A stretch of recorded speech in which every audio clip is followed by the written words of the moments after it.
Hello, this is Amr El-Husseini Mohammed. I am a professor of nephrology and the medical director at University of Kentucky. And today I'm going to talk to you about how to perform bone biopsy. I'm not going to talk about indications or any other aspects like interpretation of bone biopsy, but just the technique. So there is two techniques. I'm going to teach you how to do the manual technique. We use another technique, which is an electric drill. This one, if you can see it here, but because I know that most of you, you don't have this electric drill, so I think it would be much easier to talk about how to perform bone biopsy manually. So here what you need to perform the manual bone biopsy. Here is the trocar and the stylet. This is the trocar. It's 18 gauge trocar, and it has a sharp end. It's a little bit serrated. And here is the whole length of the trocar. Here, the sharp end can penetrate the bone, can make a hole in the bone. And this first part, first 2 centimeter or so, you just need this space to go over the skin and soft tissue. This part is the stylet. So it goes inside the trocar, and it's very important because it's sharp. So you need to apply this stylet first when you penetrate the periosteum. So you go about 1 centimeter, not too deep, using the trocar and the stylet. So this avoid any soft tissue, skin or fat inside the trocar. And also because it's sharp, it can penetrate the periosteum. But if you go very deep using the stylet, you will lose part of the compact bone. This part is the extractor. This helps you to extract the specimen from inside the trocar. I don't use this 100% of the time.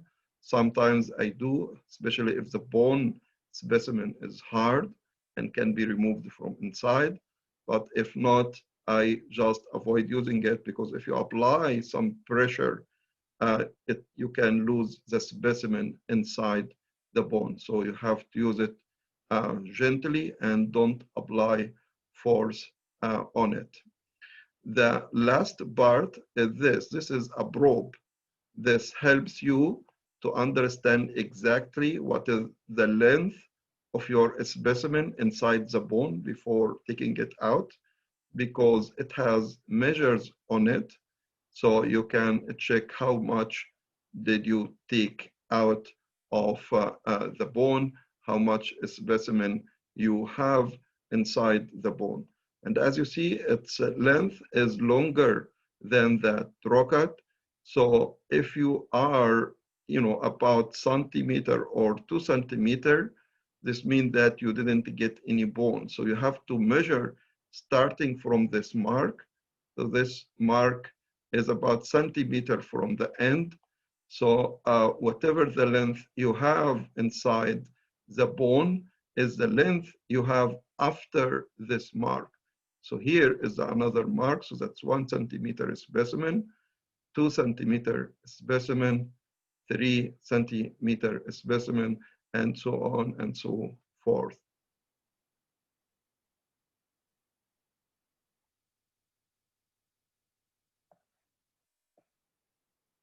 So let us talk more about how to perform this technique in the OR. I'm going to take you to the OR and see how we can take the bone specimen. So now we are in the OR, and I'm going to show exactly how you take the bone specimen. Here is the anterior iliac crest, and here there is 2 borders. One is the medial, this part, and one is the lateral part, the lateral edge of the anterior iliac crest. Then about 2 to 3 centimeter behind the anterior iliac spine, you give the numb medicine, which is 1% lidocaine. It's a plain, so no epinephrine, just 1% of the lidocaine. After you finish this, make sure that you penetrated the periosteum. Then you use the scalpel to make a small incision, just to make sure that to incise the skin and soft tissue. Then after this, you use a hemostat just to dissect the soft tissue. So if you don't do this, probably you can get some muscle or fat in the specimen. Try to avoid this. Do good dissection. Make sure that all the fat, muscle, and subcutaneous tissues here are dissected well. Here is a stylet and the trocar. So now we have the incision, then we go inside, midway between the medial and the lateral edges of the anterior iliac spine, just a couple centimeters posterior to anterior iliac spine, and it's 90 degrees. And you try to start to apply force. And the force don't be very strong, and don't apply too much strength and weight. But also you have to remember that this is bone. It's hard, it's tough. After you put it in and penetrate the periosteum, you take out the stylet and you apply the pressure just on the trocar. And it's just a rotatory movement, right and left, like that.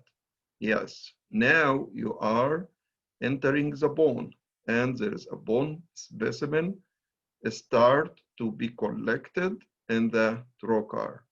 You apply this, don't be very strong, don't be very gentle, just modesty, and you do this for a couple minutes.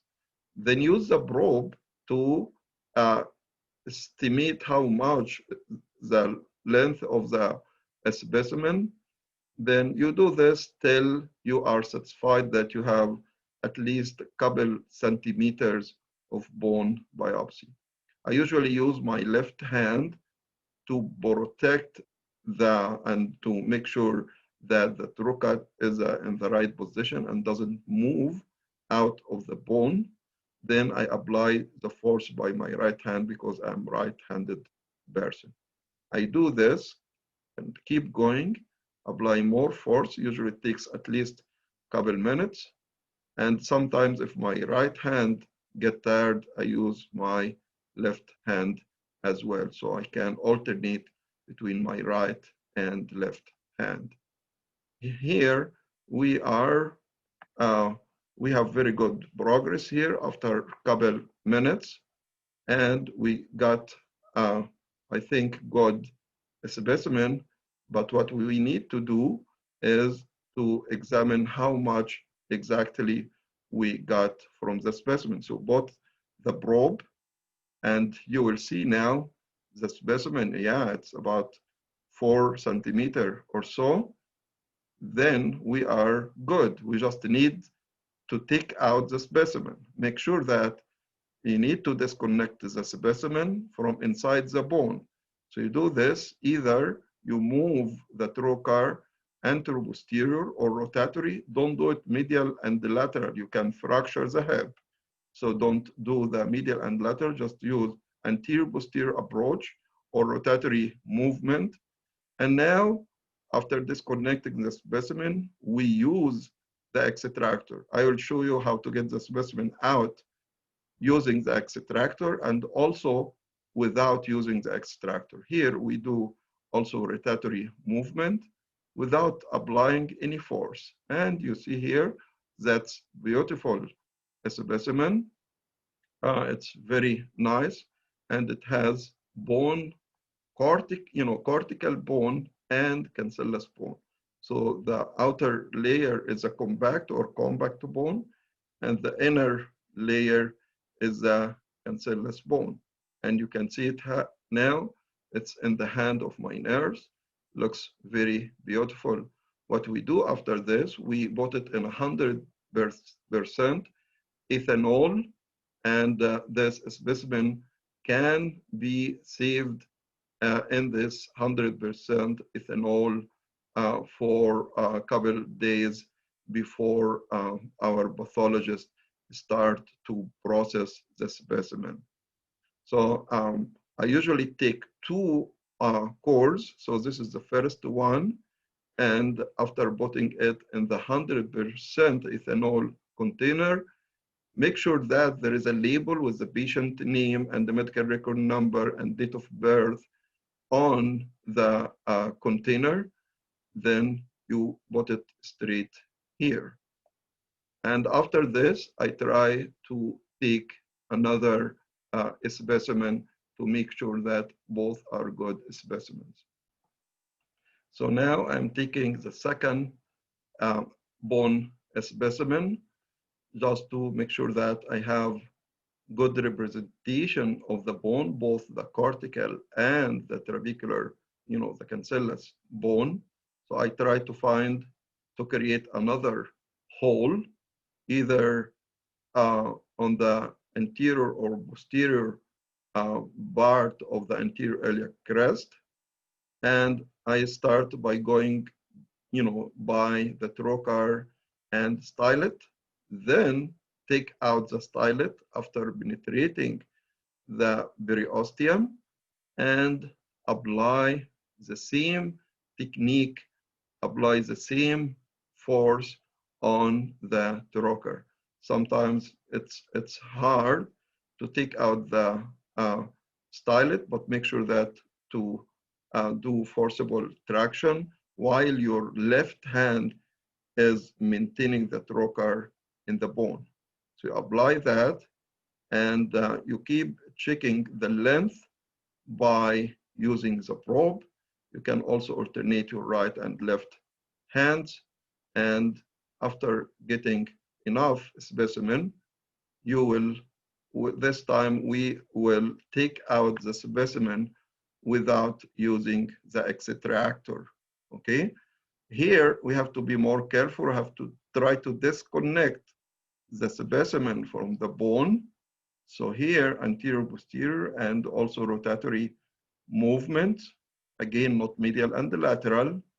Then after disconnecting the specimen and we feel like the trocar is loose in the bone, we try to apply traction on the trocar to take out the specimen. Here, with rotatory movement, we are just dragging out the trocar from the bone, and hopefully we will have the bone specimen inside the trocar. It's very important to mention that when you try to get out the bone specimen from the trocar, you do it, see, this way, from the narrow end to the wide end, not the opposite.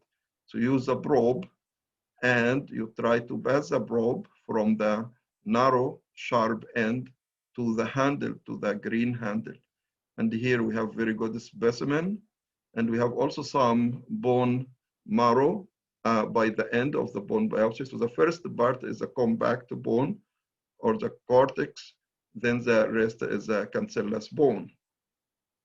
So that's very good specimen. And I'm going to show you next how to close the skin.